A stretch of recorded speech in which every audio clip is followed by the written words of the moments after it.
विनायकाय नमः सुरसेविताय नमः कपिलाय नमः श्री गणेश्वराय नमः ओम गजाननाय नमः ओम गणाध्यक्षाय नमः ओम विघ्नराजाय नमः ओम विनायकाय नमः ओम द्वैमातुराय नमः ओम द्विमुखाय नमः ओम प्रमुखाय नमः ओम सुमुखाय नमः ओम कृतिने नमः ओम सुप्रदीप्ताय नमः ओम सुखनिधये नमः ओम सुराध्यक्षाय नमः ओम सुरारिज्ञाय नमः ओम महागणपतये नमः ओम मान्याय नमः ओम महाकालाय नमः ओम महाबलाय नमः ओम हेरंबाय नमः ओम लंजटाराय नमः दंभजठराय नमः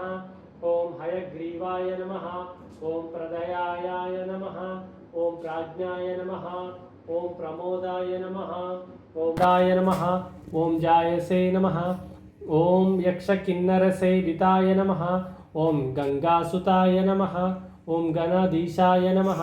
ओम गंभीरनिनदाय नमः ओम वटवे नमः ओम ज्योतिष्ये नमः ओम अक्रांतपदचित्प्रभवे नमः ओम अभीष्टवरदाय नमः ओम मंगलप्रदाय नमः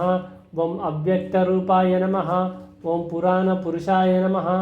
ओम पुष्टे नमः पुष्करोत् क्षिप्तहरणाय नमः ओम अग्रगण्याय नमः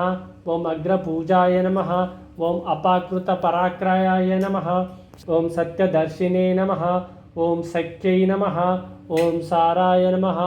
ओम सरसाम्बुनिधये नमः ओम महेशाय नमः ओम विषादांगाय नमः ओम मणिकिंकिणी मेखलाय नमः ओम समस्तदेवतामूर्तये नमः ओम सहिष्णवे नमः ओम ब्रह्म विद्या गृहण वरोद भवा धूप